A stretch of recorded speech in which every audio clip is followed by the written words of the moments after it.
Welcome back to part 2 of this series where we are redoing our laundry room. We already redid the floor and we absolutely love it, but as you guys can see, we have a complete mess behind me. What we need to do to get this laundry room in tip-top shape is add some cabinets. So here's what we're gonna do. We're gonna put cabinets here, here, and there. And then also we're gonna put tables here. It really sounds like we know what we're doing. We're gonna put butcher block. Yeah. Or maybe not a cabinet here, maybe a floating shelf or two. So the first step is we're gonna tackle this section first. There's 3 components that we have to build. We have to build the toe kick, which is what the carcass is gonna sit on. And then we have to build the carcass, which is the second thing. That's gonna be the entire cabinet. And then the face frame. And the face frame is gonna be made out of poplar, just like this. You get this to look perfectly built in. So that's kind of the first thing we got to do. Let me show you this real quick. The ductwork here that goes into our family room is here, and it's very obtrusive. So basically what we're going to do is build around it and make it just disappear. We don't want to see it. So we've got an idea of how to do that. And this is in our basement, so the ceilings are super low. This is not the normal height of our house. This is just a really small room. So yeah, we got to hide that ductwork because it has to stay there. There's no way that we can move it. If you've been following along or subscribed to our channel, you'll know that we've been doing DIY projects, woodworking, design things for the past 5 years now, which is crazy to think. And I'd like to say that we've learned a lot of lessons along the way, and we've also improved in our skill sets. We have no issue admitting when we don't know how to do something, or this is going to be a learning curve, or when we just flat out need help. We've watched probably hundreds, if not thousands of hours of YouTube videos learning how to do the things that we know how to do. We've read books, we have researched, and one channel in particular that has helped us tremendously, especially with this build, is Bent's Woodworking. I believe that's his name. His approach, his methods for woodworking have helped us tremendously, especially in this particular case where we are building some toe kicks. We utilized his channel and he has a video, and I'll link that in the description box below, of how to build toe kicks quicker and more efficiently. And so that's how we're going to be building these. Can I bring it over the wheels? Need to go to the left or the right of the line, or right on it, and it cuts evenly. In that case, you would go a little to the right. See the shadow line? Now look at see how the shadow line is just a hair over, then too little. So like right there, and then just take your hand and just kind of like brace it that way. Mm-hmm. This was a great afternoon. As you may know, Jess is usually not in the foreground whenever a lot of the construction portion of our videos are taking place, whether we're using a table saw, miter saw, screwing things in, all of that stuff. She's usually in the background doing something else, whether it's painting, laying the tile, all of that stuff, designing things. This portion is not her forte, as she'll admit, but it was just great to see her kind of step out of her comfort zone, ask for help, and us to work together. This was a great team building exercise for both of us. That's something that we definitely struggle with, and this was a great test for that, but she did excellent. Give her some love down in the comments below and let her know how much you like seeing her work those power tools. So following Bent's recommendations of how to build these toe kicks, we're going to be basically building T's and L's. You've got your fronts and your backs, and then your sides and your middle supports. That's where the T's and the L's are going to go. Now, essentially, your L's go on the sides and your T's go in the middle if need be. And in our case, because our toe kick is so narrow, we don't need any T's. We just need those side pieces. And you'll see all of, when I say T's and L's, you'll see all of it come together here in just a few minutes.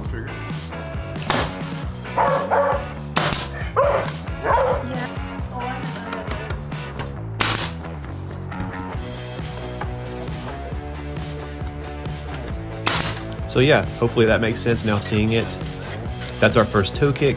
You've got your L's on the side, and then you got your front and your back, and that's what the cabinet is going to sit on. So we're gonna level this first, and then set the cabinet on top and connect it. So I got the toe kick in here, and I'm reluctant to say that it's not as unlevel as I previously thought it was. Sorry, the lighting's so bad in here, but it is unleveled this way. But we might even just leave that. I might not shim it up in the front. TBD on that. But for the most part, it's looking pretty good. Sorry, I got washing some clothes here. But now we're ready to move on to building the carcass. Good morning and happy Monday. The weekend is over and it's time to get busy. So yeah, we're ready to move on for the next phase of this first cabinet. But before I do that, I have to go to Lowe's or Home Depot to actually get material. We don't have any plywood. All right, we are headed to the Home Depot and I'm gonna pick up, I think 3 pieces of paint grade plywood, and then we'll need some screws, some more Craig screws, and then a 1/4 inch plywood for the backing. I think I have an idea of how I wanna build this. Now that the toe kick is built and installed, it's time to build the carcass for this cabinet. For me, I tend to overthink some of these projects, and in reality, it's very simple. You're just putting a box together. Because the final project is going to be painted, and this is in our house, I'm not going to be as particular about the type of material that we're using. I definitely want to utilize as much scrap wood as we have, and we do have a lot. I've already used some of that for the toe kicks, but even the same for these carcasses. I did go ahead and pick up 2 pieces of 4x8 sheets of paint grade plywood, which is a little bit cheaper than what I typically buy, and then also a 1/4 inch panel for the back side of our cabinets. Now, if I'm building something like this for a client, I'll lean more into the more expensive route, just a higher quality plywood, such as birch or maple, a little bit more expensive, but beefier, a little bit heavier, and more durable as well. Building the carcass, our dimensions are going to be 79.5 inches tall by 28.5 inches deep, and then 17 inches wide. The first thing I'm going to do is break down this 4x8 sheet of plywood into more manageable pieces, and then I'll clean everything up running it through the table saw later on.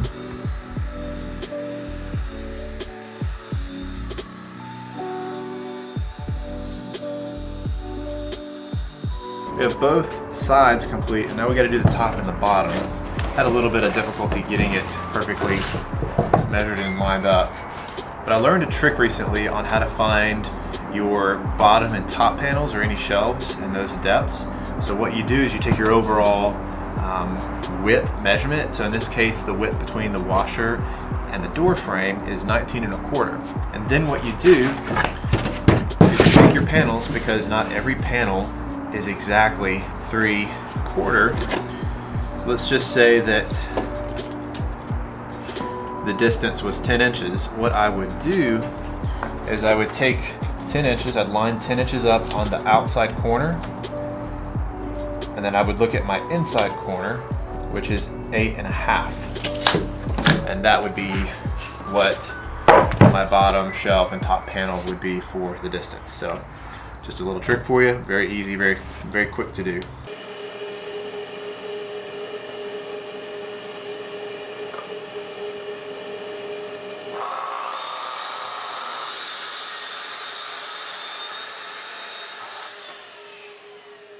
The next thing I'm going to do is create a couple of stretcher pieces that will go on the back side of the cabinet and just add some support and rigidness so that it doesn't have too much lateral movement since this is a very tall cabinet, we want to make sure that it doesn't sway back and forth. And the stretchers, in terms of the anatomy of a cabinet, help to prevent that lateral movement. And just as a thought experiment, let me know in the comments below, what do you guys think about in our videos, music versus no music? I've been playing around with the idea of doing scenes just like this, where it's just the work happening and maybe a little voiceover here and there or some subtitles with no music. What do you guys think about that?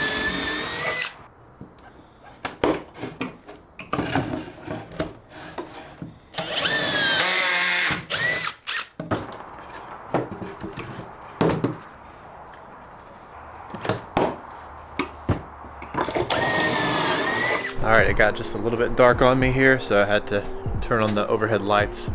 I'm gonna attempt to do a dado on this table saw. This is a great table saw. I have to disclose that it was sent to me for free, and it has worked pretty well thus far. And they also sent a fine woodworking blade that's very sharp, lots of teeth, clean. It's like it cuts through the wood like butter. So 5 stars for that blade. So essentially what I'm doing here is creating a groove on the side panels and the bottom so that 1/4 inch material can slide in and be a backing for the cabinet. This is inset about 3/4 of an inch so that the stretcher pieces can fit nice and snug on the back side of the cabinet. One extra step to A, save on material, and then B, make it very structurally sound. Good morning. It's a brand new day. When we concluded Monday evening, I realized that the back piece, the 1/4 inch, I had cut it to the depth instead of the width. So just a couple of small minor adjustments to get this carcass complete. It's about 95% there in terms of its construction. And then another thing I had to do, the dados for our side pieces weren't cut wide enough. So I did have to disassemble each of the side panels and then just run them through the table saw again to get them to that final width so our paneling could slide in there easily. Pro tip, if you're ever using, Craig screws or pocket screws, whatever they're called, sometimes if you use an impact driver, it can tend to send the screw all the way through the material, and just use a regular drill driver. Set it to your drill setting and then set your clutch at a lower number. So I usually start between 5 and 8. What I'll do is I'll send it until it locks up, until the clutch engages. Then I'll just twist the drill to the right just to snug it up. I've made the executive decision to do it myself and not wait for help.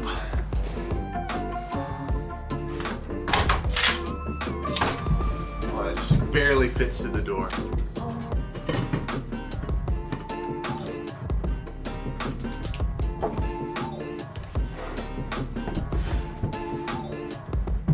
Dang, this thing is still in the way.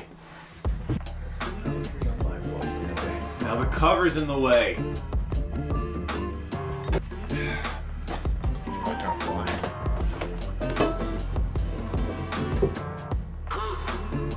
Hey there.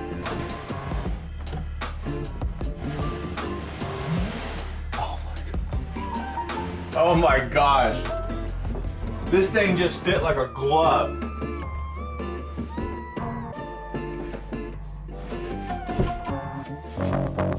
Now it's time to build some face frames.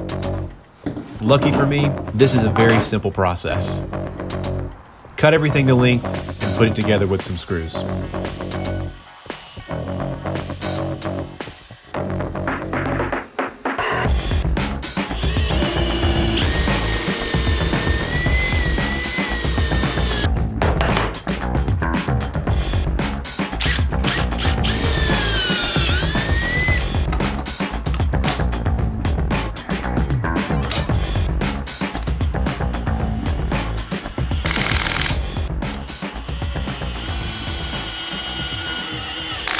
Here is a quick update of where we are thus far, at least on this shelf. Got it all installed, got our face frame installed as well. It's Saturday morning, which means Jess can be involved, which is fantastic.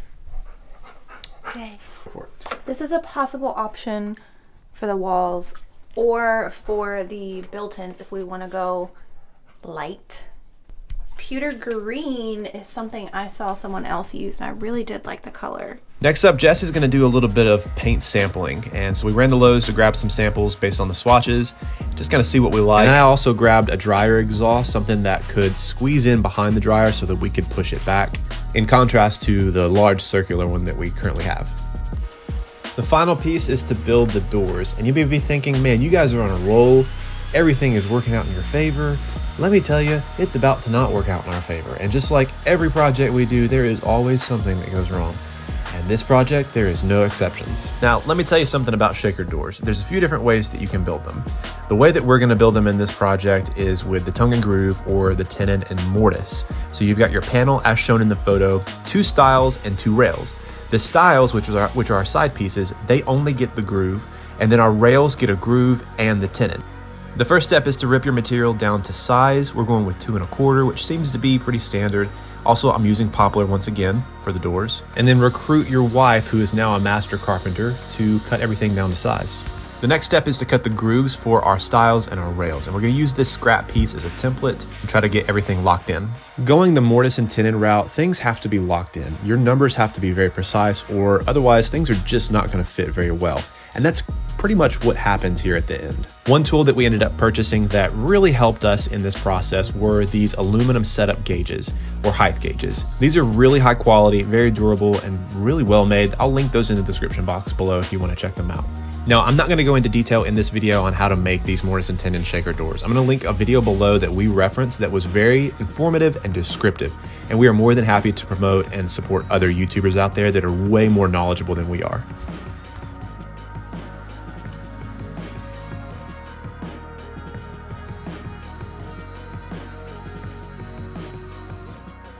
Well, you guys, it's been quite a few days since I last filmed, and a few things have happened. Number one, we did pick a paint color. This one here, but kind of a darkish light green, somewhere in the middle there. And I did move on to building the doors. So this is our first one here. However, it fell in the middle of the night and it cracked. So this is unashamedly a learning curve for me, something that I've never done before, which is build cabinet doors. I'm pretty proud of being able to do this kind of on the first couple of tries.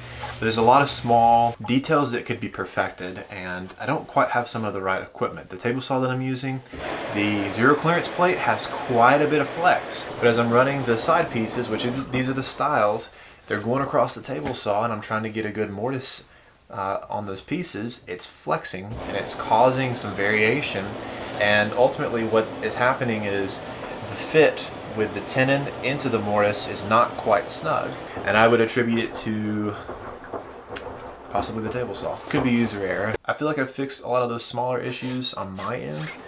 I'm just not quite happy with this method, and it could just be the lack of the best equipment. I don't know. But we're gonna figure it out, because that's what we do on this channel. We are figuring this stuff out.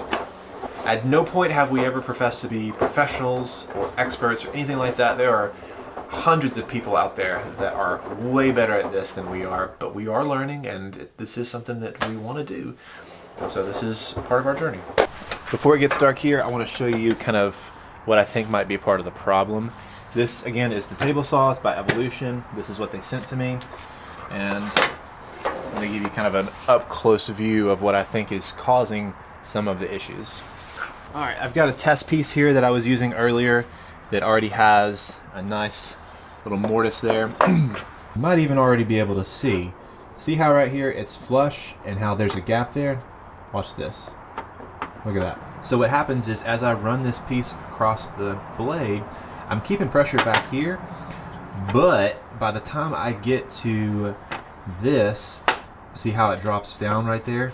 And look at that, it won't even let me come back up. So there's just so much flex and give that by the time I get back to here, now we've got another problem, and that is that right there. It shouldn't be doing that. It should just be straight across like that, no problem. On one side, it dips down, and then coming this way, it goes up. Hear me say this though, I think it's a great table saw for the price. I think it's like $300 to $400, and super grateful that they sent it to us for us to try out. We've found it very handy and very useful for a lot of different cuts. However, I think for this purpose, for the finer woodworking, it may not be best suited for this. So I don't know what we're gonna do. I know there's other ways you can build these shaker doors, and I might try just a different approach. So I don't want to accept what has been done. I think it can be better.